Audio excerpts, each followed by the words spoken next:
नमस्कार. प्रशांत वर्तक यांच्या artistic world प्रवर्तक ह्या चॅनलवर आपल्या सगळ्यांचे पुन्हा एकदा मनापासून स्वागत.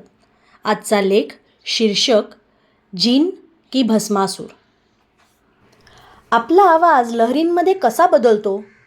या लहरी जगातील कोणत्याही एका ठिकाणाहून प्रवास करून दुसऱ्या एखाद्या विवक्षित ठिकाणी कशा पोहोचतात आणि आपण समोरासमोर बोलावे तसे जगातील कुठल्याही व्यक्तीशी कसे बोलू किंवा बघू शकतो? तसेच एखादा मेसेज, फोटो, चलचित्र क्षणात एका ठिकाणाहून दुसरीकडे कसे बरे पोहोचते? एखाद्या पृष्ठभागावर टचस्क्रीन बोटाने नुसता स्पर्श केल्यावर वेगवेगळ्या प्रकारच्या आज्ञा दिल्या जाऊन वेगवेगळी कामे कशी होतात?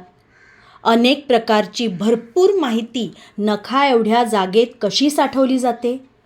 एखाद्या इलेक्ट्रॉनिक यंत्राचे बोर्ड कसे बरं बनवतात? आज्ञावली, संगणक प्रणाली कशी बनवली जाते व ती त्या यंत्रात कशी समाविष्ट केली जाते? टिकली एवढा कॅमेरा कसे काम करतो? त्याच्याहून छोटा दिवा गरजेपुरता प्रकाश कसा बरं देऊ शकतो? या आणि अशा अनेक प्रश्नांची उत्तरे बहुतेकांना माहिती नसतात. एवढेच कशाला, त्यासाठी लागणारे जुजबी किंवा प्राथमिक ज्ञानही बऱ्याच जणांना नसते. पण तरीही या सगळ्या गोष्टी सामावलेली एक तळहाता एवढी वस्तू आपण रोज अगदी सहजपणे वापरतो. आपणच कशाला, अगदी अशिक्षित माणसे किंवा ज्यांना अक्षर ओळखही नाही अशी लहान मुलेही वापरतात.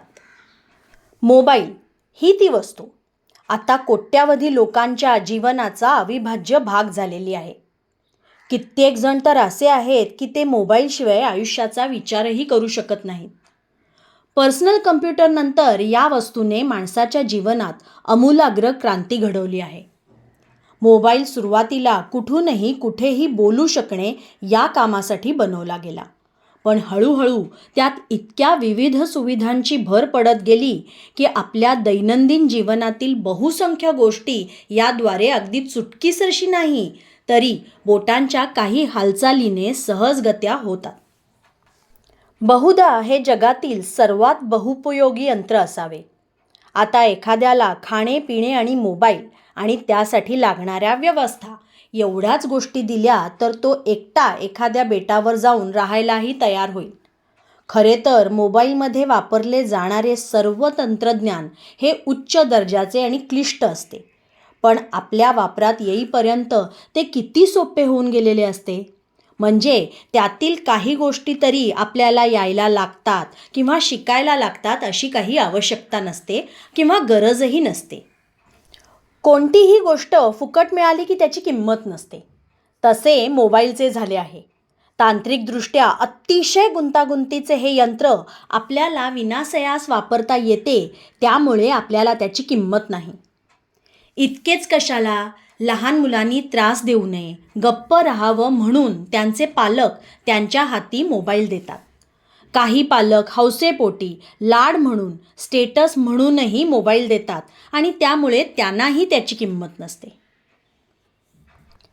मोबाईलच्या रूपाने बसल्या जागीच आपली अनेक कामे करणारा जीनच आपल्या हाती आला आहे. त्याची उपयुक्तता, सुलभता कुणालाही नाकारता येणे शक्य नाही.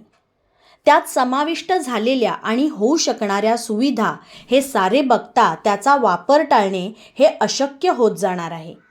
त्यामुळे त्याचा भस्मासूर होऊ द्यायचा नाही एवढेच आपल्या हाती आहे. मोबाईलवरील एखादा खेळ एखाद्याला जीव द्यायला किंवा घ्यायलाही प्रवृत्त करू शकतो इतका त्याचा परिणाम जबरदस्त आहे. तो बसल्या जागी आपली अनेक कामे करत आहे हे खरे, पण त्याचबरोबर तो आपल्याला एकटे पाडत आहे. माणसांपासून, समाजापासून लांब नेत आहे. त्यामुळे त्याचा वापर कामे करण्यापुरता करून बाकी अनावश्यक वापर जसे की खेळ खेळणे, सतत समाज माध्यमांचा अतिवापर करणे टाळले जाणे आपल्या हातात आहे. अन्यथा आपण त्याचा गुलाम होणे अटळ आहे. पटलं तर कृपया लाईक, शेअर आणि सबस्क्राईब करा. तुमच्या प्रतिक्रिया नोंदवायला विसरू नका. धन्यवाद.